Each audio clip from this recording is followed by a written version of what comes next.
Today I am buying the cheapest laptops I can to answer one simple question. Should you go out and buy something that's super cheap, or does it make sense to spend just a little bit more money and get a much better experience? Spoiler alert, yes. So this is the HP Stream. This laptop cost me $220, but I've done videos on previous versions of the Stream that cost as little as $180. My biggest question taking a look at this laptop is a really simple one. Why does such a terrible laptop that is so old still sell so well? This is one of the most popular laptops in the world, and yet, is it really that different than that laptop I took a look at 7 years ago? I don't think so. God, I forgot how long it takes to set these things up. It's okay. Look, when you're spending $200 on a laptop, patience is something that you definitely require. Do you see this? Wait, can you get really close here? There's a group of dead pixels right here. You see that? Yeah. Well, that's a great first sign.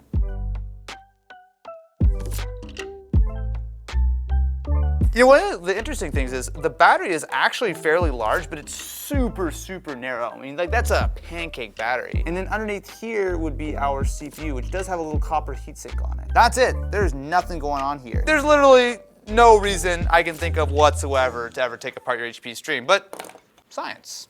To better understand where devices like the HP Stream come from, I think it's important to take a look back at where these all got their start. The dark days of netbooks. This is an Asus EPC, and if you were around in the late 2000s, you knew that these netbooks were absolutely everywhere. They offered a couple of things that no one else could really touch at the time. First of all, they were incredibly affordable. This was one of the later models back from 2012, but even the earlier models were only around $300, which was far and away cheaper than any other full Windows laptop you could buy.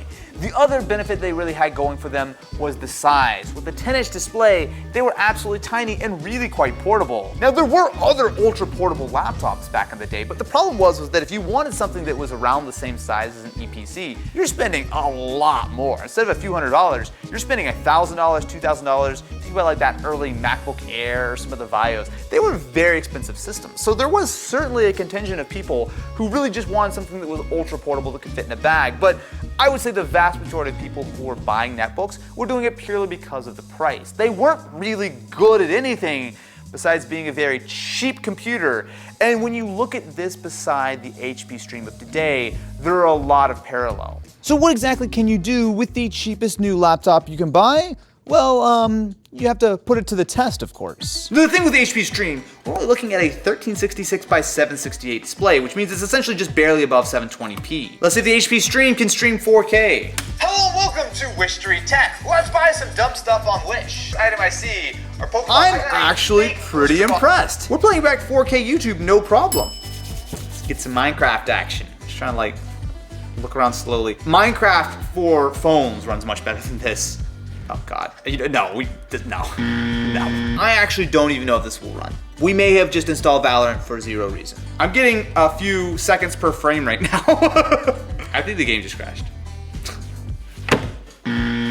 We are now recording using OBS on the HP Stream. I'm gonna just take a guess and say that the quality that you're looking at right now is terrible because I look at the screen and it looks terrible.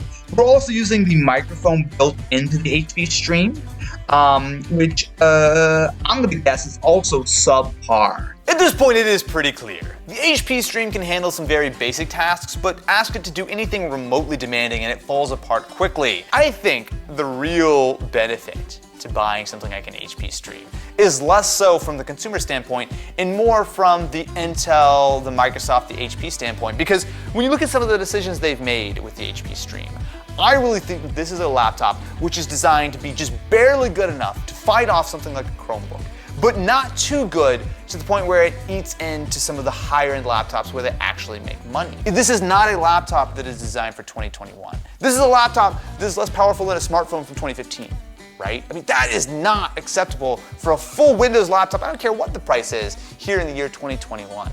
This video is sponsored by Stamps.com. As life starts to get back to normal, there's lots to look forward to, but one thing that can remain a thing of the past is standing in line at the post office and paying full price for postage. With Stamps.com, you get the services of the US Postal Service and UPS right to your computer. Whether you're a small office sending invoices or an Etsy or eBay shop sending out orders, Stamps.com has you covered. You get discounts of up to 40% at the post office and up to 66% off UPS shipping rates. And with their Switch and Save feature, you can quickly compare carriers to find the best rates every time. Print official US postage 24/7 for any letter, any package, any class of mail, and anywhere you want to send it. Once your mail is ready, just schedule a pickup or drop it off. So what are you waiting for? Stop wasting time going to the post office and go to Stamps.com instead. You can use my promo code AustinEvans to get a special offer that includes a 4-week trial plus free postage and a digital scale. Best of all, no long-term commitments or contracts needed. Again, go to Stamps.com, click on the microphone at the top of the homepage, and type in Austin Evans. Huge thank you to Stamps.com for sponsoring this video. To get a good sense for what kind of systems you can buy at this budget, my next task was simple. How does a similarly priced Chromebook stack up? So when it comes to a Chromebook, we actually do have more options. They have actually some fairly expensive Chromebooks. This one's $629, but I think I found it. Look, it's a MacBook Pro 15-inch. Samsung's finest right here. It's $249. And mind you, it has like no ports. And it also is very, very lightweight. Literally nothing inside, but if you want a larger display, I mean, it's certainly not fast, I can tell you that. So Celeron processor, which is fine. 4 gigs of RAM, not great, fine. But you've got an HD display. I really want to open this up. I feel like it's going to be almost entirely empty on the inside.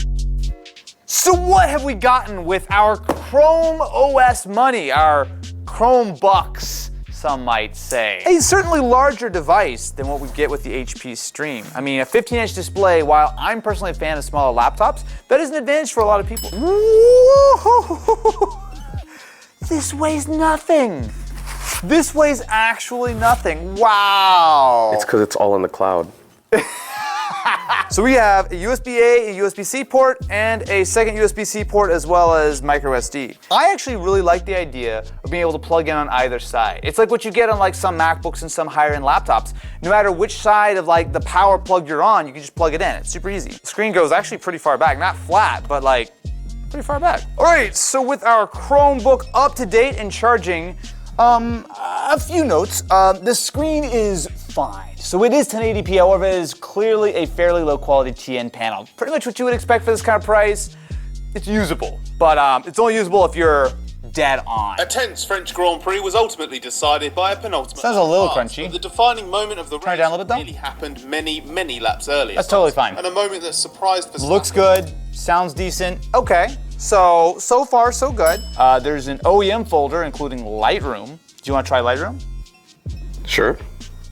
All yours. So this is actually a photo that I took of my new Supra Flex. I took this with portrait mode on my iPhone, and Creative Cloud actually sunk this over the cloud into Lightroom over here, which is kind of cool. My only hesitation here, though, is that this monitor, the TN panel, is not particularly color accurate at all. So I can do my photo tweaks on this and get somewhat close to something that I would call decent, but I would want to check this on my phone to see if it actually looks good, because the screen on my phone is definitely way better calibrated than this one. Also, the graphics are definitely glitching on me right now. Are they really? The UI is it's having problems. I mean, you kind of see, like, you see a little bit of that. It's really flicker. hard for me to see on camera what the screen Well, looks I mean, but look at all that flicker. That's not hard to see at all. So the pre-installed Lightroom app not looking super hot. One thing I will give Samsung, this is very easy to open up. So if you have a little like knife or something just to pop these feet up, what you'll see is that there are only 4 screws holding the back panel on. I'll just say there's almost definitely zero reason to ever do this. There's no way there's anything upgradable inside a Chromebook. Inside, the grand reveal is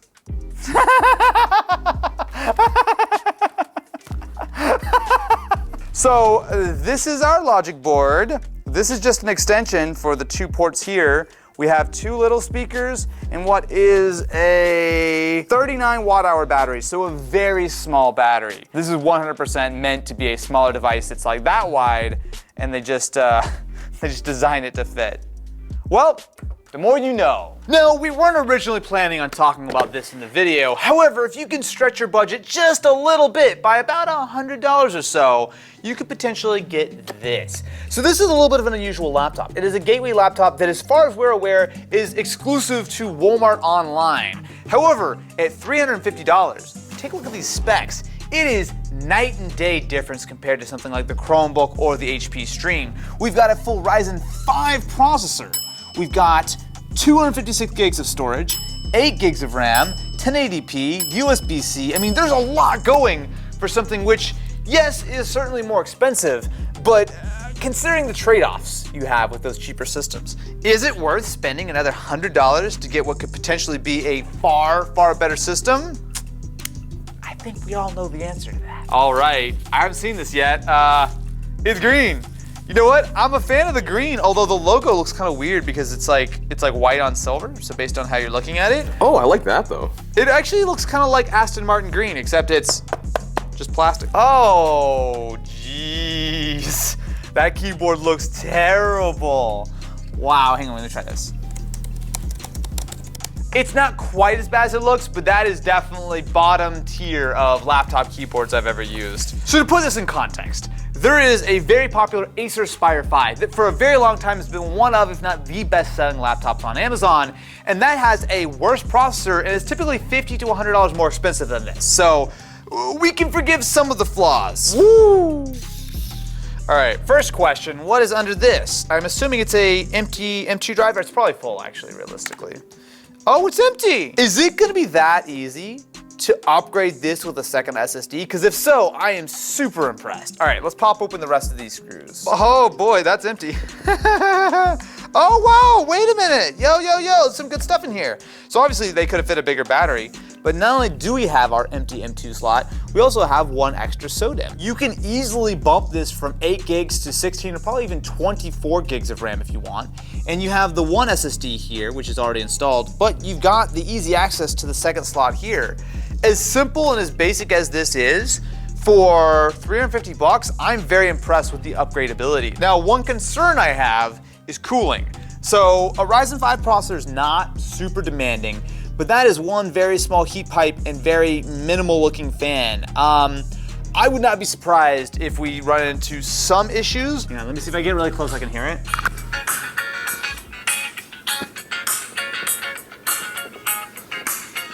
Where is the speaker? This is max volume. So this is what the webcam looks like on the Gateway laptop, and I think the less said the better. This is fucking terrible. I'll say immediately, plugging in a mouse, this feels so much better. This trackpad is just not good. Like, it's just not good. Let's see what we can do with some hardcore Minecraft gaming. Look, man, Minecraft is still fun. If you've seen our Building the Perfect Minecraft video, it can still be pretty demanding, right? I mean, we were flexing a 3080 Ti with Minecraft. Well, that's not a fast generation of a world right there. Woohoo! That's, I mean, it's okay. It's going. Whoa, all right, well, we're in, and that looks bad. That looks really bad. Okay, so we've got 10 FPS right now. Oh, okay, yikes. All right, we're gonna just turn some settings down here real quick. Now we're, 27 FPS. It's not great. Now, to be fair, we are playing at 1080p. So if I just shrink things down a little bit, it will be better. But I guarantee you, if we had more RAM, which is easy to install, right? If you install more RAM, you're gonna get a significant jump to performance. In the several months it's taken us to make this video, what have we learned? Well, first of all, the HP Stream is not good. You should not buy this. This thing just doesn't make any sense for basically anyone to get. Okay, sure. Now when it comes to the Chromebook, thank you very much, this I think does make more sense. It is not a perfect system, but if you want a very cheap system, you should realize that there are limitations for it, and you should just live with that, right? I think the Chromebook does make more sense, and it belongs on the table, which means that the Gateway really is my best choice. For a little bit more money, you're getting a far better laptop with some compromises, but the compromises you make are actually really pretty reasonable. So don't cheap out, get a laptop which is actually decent, and make sure to subscribe to the channel and ring-a-ling the ding-a-ling bell, and you'll be notified the next time Ken tries to fit a laptop in his pocket and it just doesn't fit, and then it's an awkward gag for the end of the video.